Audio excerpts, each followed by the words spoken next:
Anime adaptation, वो भी one piece का।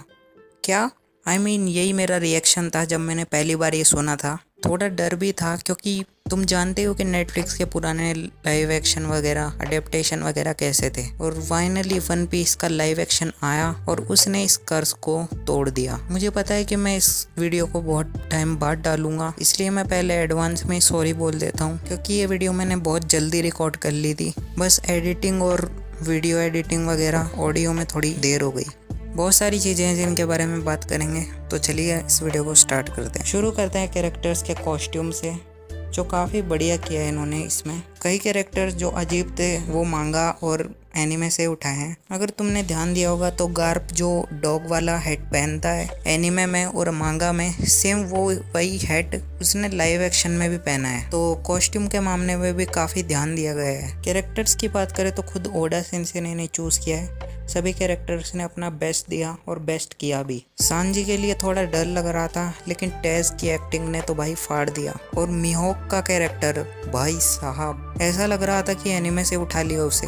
रोजर का कैरेक्टर भी एकदम गजब था। साथ ही अगर तुमने ध्यान दिया होगा तो रोजर के एक्सिक्यूशन में यंग मिहोक, स्मोकर, शैंक्स और साथ साथ लूफी की मम्मी क्रोकोडाइल भी देखने को मिला था। और पता नहीं क्यों क्रोकोडाइल लड़की जैसा लग रहा था। Theory confirmed.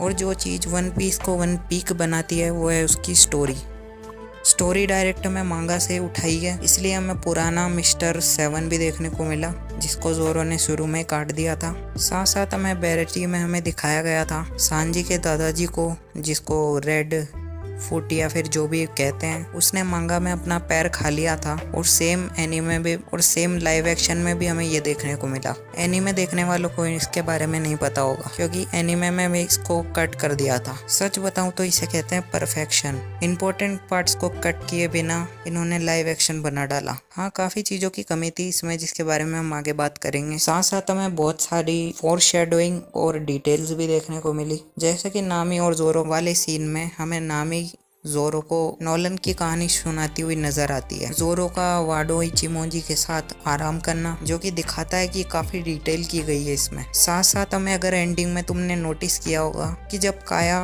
लूफी का पोस्टर देख रही थी तो उसके साइड में हमें कुछ रेवोल्यूशनरी आर्मी के बारे में भी लिखा हुआ था। जानता हूँ कि ये वन पीस यानी कि अपने ओरिजिनल एनीमे का परफेक्ट वर्जन तो नहीं, यानी कि इतना परफेक्ट नहीं था। काफ़ी चीज़ें हैं जिनके लिए ओडा सेंसेई ने भी डिसएग्री किया है। उन्होंने ये भी कहा कि स्टोरी चेंज करने की कोई ज़रूरत नहीं थी। उन्होंने कहा कि किसी अच्छी स्टोरी को चेंज करने की ज़रूरत नहीं पड़ती। साथ साथ लाइव एक्शन की जो हमारी डायरेक्टर है उसने भी ये कहा कि उन्होंने अपनी पूरी ज़िंदगी लगाई है, उन्होंने अपने 24 ईयर्स लगा दिए इसको बनाने में, तो उनका ये हक बनता है कि वो इसे एकदम परफेक्ट करें। वन पीस की सबसे बेस्ट चीज़ है उसके इंट्रो म्यूजिक्स, और वो भी बहुत तगड़ा था। अगर तुमने ध्यान दिया होगा तो वो सॉन्ग जो था वो एक बहुत पॉपुलर सिंगर अरोरा ने गाया है। सॉन्ग का नाम है my sails are set. Wanted poster से लेके एनीमे के जो इंट्रो तक, यानी कि वन पीस के लोगों तक सब कुछ परफेक्ट था।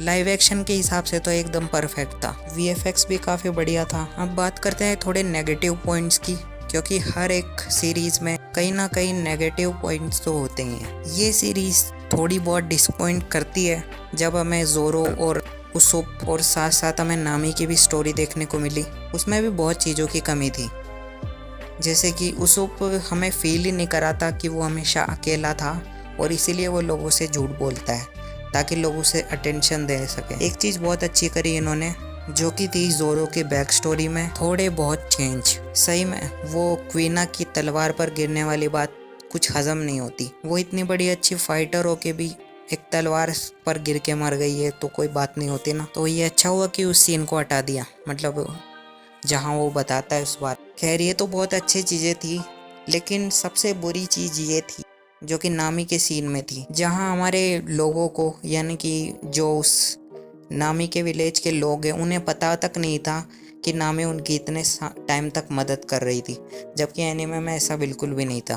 तो मुझे तो ये बहुत पसंद आई। अब तुम्हारे क्या विचार है तुम कमेंट सेक्शन में बता सकते हो मुझे। अब थोड़ा सा बात कर लेते हैं सीज़न 2 के भी बारे में। तो सबसे पहले बता दूं कि उनके डायरेक्टर ने कहा है कि ये वन पीस की जो सीरीज़ है इसके टोटल 6 सीजन आ सकते हैं। उन्होंने ये कहा है कि हो सकता है इससे ज़्यादा भी आ जाए, लेकिन उनकी ये कोशिश रहेगी कि वो इसे 6 सीजन तक दें, मतलब इसे 1 तक कंप्लीट कर दें। उन्होंने सीजन 2 के बारे में भी कहा है कि वो 18 महीने से 1 साल के अंदर आ जाएगा, तो हमें ज़्यादा वेट नहीं करना पड़ेगा। बात करें इसके सीज़न 2 में आने वाली चीज़ों की कि आखिर हमें क्या क्या देखने को मिलेगा, तो ये हमें आलावास्ता तक कवर किया जाएगा, तो ये शायद आलावास्ता तक कंप्लीट कर दिया जाएगा। हो सकता है मैं आने वाले सीज़न में काफ़ी बड़े बड़े एक्टर्स देखने को मिले, मतलब ये मैं ऐसे नहीं कह रहा हूँ, हो सकता है कि आने वाले सीज़न में हमें कुछ जाने माने एक्टर्स देखने को मिल सकते हैं, क्योंकि वन पीस का लाइव एक्शन तो छाया हुआ है एकदम। 83 कंट्रीज़ में नंबर 1 पर ट्रेंड कर रहा था ये, तो ये कोई आम बात नहीं होती है। बाकी मैं